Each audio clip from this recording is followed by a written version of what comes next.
We must believe that when we here are gathered in Jesus' name, Jesus is here with us. If we have this belief, then we will see that there will be a lot of change, that the Holy Spirit will work in our lives.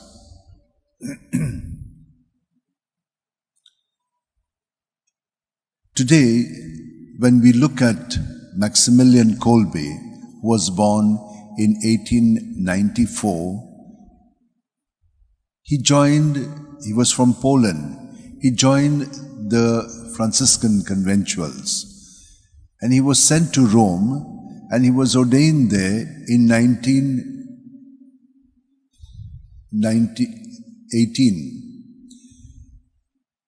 When he was ordained, he had a great love for Mother Mary, the Immaculate Virgin.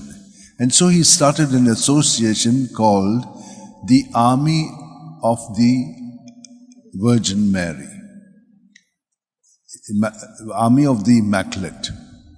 Then he was convinced that if we preach, only a few people can get it.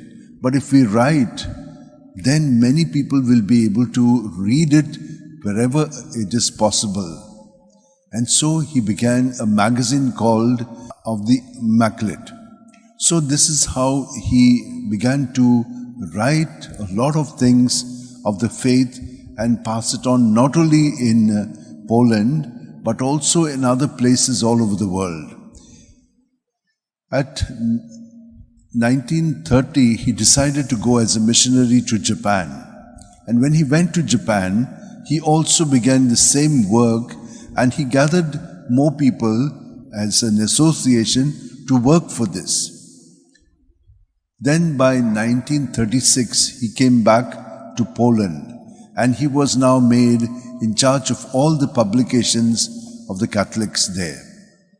He was very strong when the Gestapo came to, the Nazis came to Poland. So there was this whole regime which was controlling everyone, and Hitler was trying to eliminate the Jews. He had in that time also worked for the Jews in the sense that this is not to be done. So he was put into the prison in 1938. Again, he had kind of given shelter to the Jews. And so he was caught again and put in prison in 1939. At that place, this was in 1941. At that time, there was a prisoner who escaped the concentration camp at Auschwitz.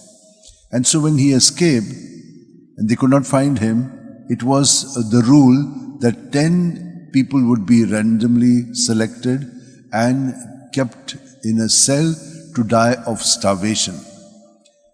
Now when they did this, one of the men called Franciszek, he shouted saying, "No God, please." So why? Because he had 9 children, and what would his wife and children do? So Father Maximilian Kolbe stepped forward and said, "I will take his place."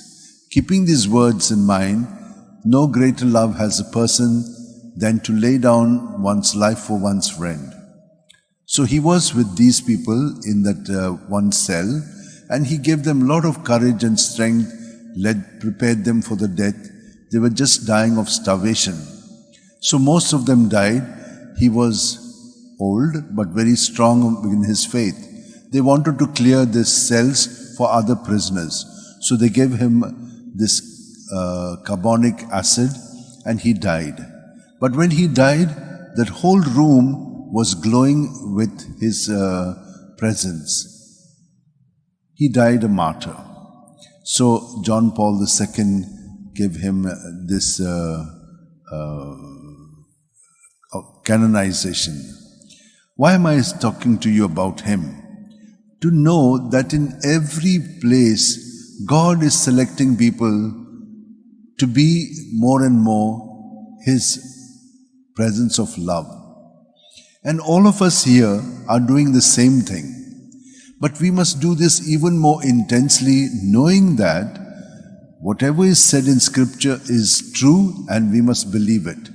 And if we do, then you will see how our life will become what God wants to be for us in Jesus. And that is where we find our fulfillment. In the first reading it was said that there was this men who were going out to kill the people. But those who had the mark on their forehead, they were left aside. We have a mark on us. In our baptism, we are all baptized in Jesus. And so no one can touch us.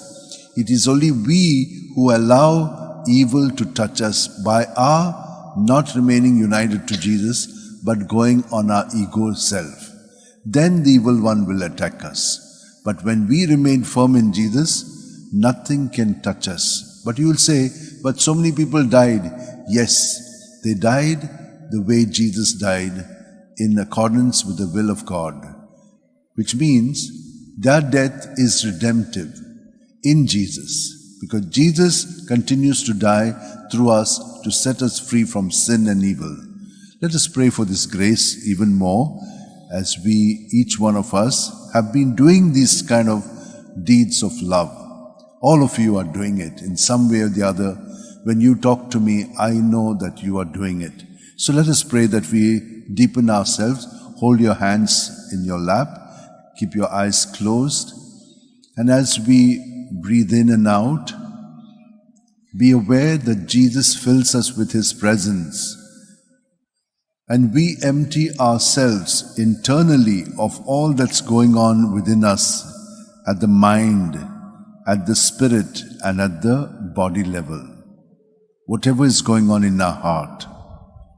And when we surrender it to Jesus, He who is inside us also comes to strengthen us at every breath, and through this Eucharist, He feeds us so that we are strengthened by His presence.